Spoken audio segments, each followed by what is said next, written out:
इरफान अब अजीम ओ हाँ बिलाल खला चौधरी यार हेलो खा ले आखे अब्बे दी कबर ते जांदे पे सलाम चौधरी साहब। वालेकुम सलाम। किधर चल पे जे तिन्ने भरा सुबह सुबह कई चौक के चौधरी साहब अब्बे दी कबर ते जाऊं है है सुबह नाल। और चौधरी साहब आज जुमे दा दिन है ते मैं आखा कबर ते नाले फातिहा पढ़िया ते नाले मिट्टी मुट्टी सेट कर रहे ने कबर दी। चलो ठीक है होया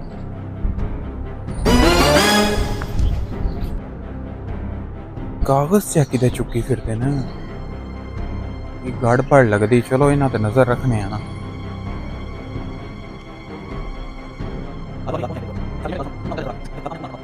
यार भाऊ ਆਪਾਂ यार गलत करते पे काम यार मैंने डर लगदा।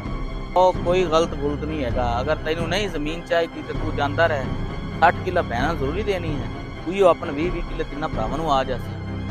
चल यार तू मार टप्पा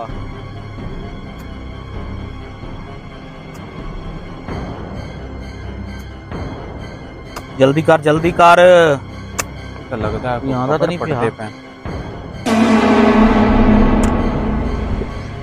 चल जल्दी कर यार ढिल्ला ही बड़ा है तू मिट्टी पीछा कीती आ।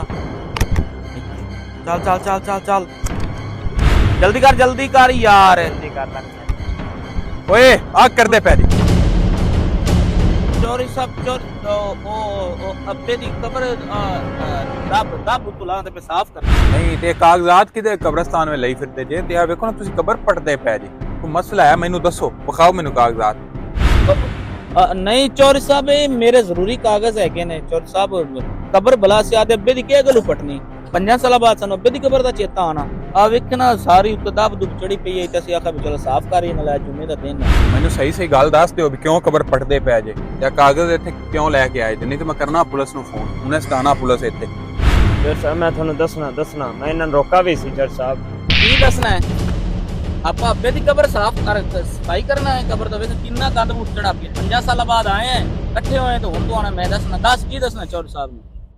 जज साहब आले फैल देख लो चोर साहब कब तक छाड़ दे आज उठे खलो पिछा उठ खलो तीने जने चल चल उठ नाल।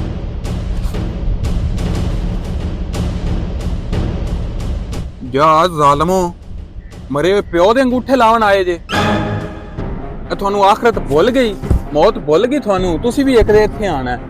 चोर साहब दरअसल गल ये है जो अब्बा साडा फौत होया ना तो जमीन साडे नां नहीं कर गया जमीन अब्बे दे नां रह गई तो हिस्सा बहना ले भी वाक जाना है। ਅਸੀਂ ਆਣੇ ਵੀ ਪਹਿਨਾ ਤੋਂ ਚੋਰੀ ਐਵੇਂ 60 ਕਿੱਲਾ ਜ਼ਮੀਨ ਜਾਣੀ ਉਹ ਚੋਰੀ ਅਸੀਂ ਆਦੇ ਅੱਬੇ ਦਾ ਅੰਗੂਠਾ ਲਵਾ ਤੇ ਆਦੇ ਨਾਲ ਲਵਾ ਲਈਏ ਤੇ ਸਾਡਾ ਇੱਕ ਬੇਲੀ ਹੈਗਾ ਉਹਨੇ ਸਾਨੂੰ ਮਸ਼ਵਰਾ ਦਿੱਤਾ ਸੀ। ਜ਼ਾਲਮੋ ਤੁਸੀਂ ਜ਼ਮੀਨ ਦੇ ਪਿੱਛੇ ਆਦੇ ਅੱਬੇ ਦੀ ਕਬਰ ਪਟਦੇ ਪੈ ਜੇ। ਅਗਰ ਤੁਹਾਡਾ ਚੌਥਾ ਭਰਾ ਹੁੰਦਾ ਤੁਹਾਨੂੰ ਚੌਥਾ ਹਿੱਸਾ ਤੁਸੀਂ ਦੇਣਾ ਸੀ ਨਾ।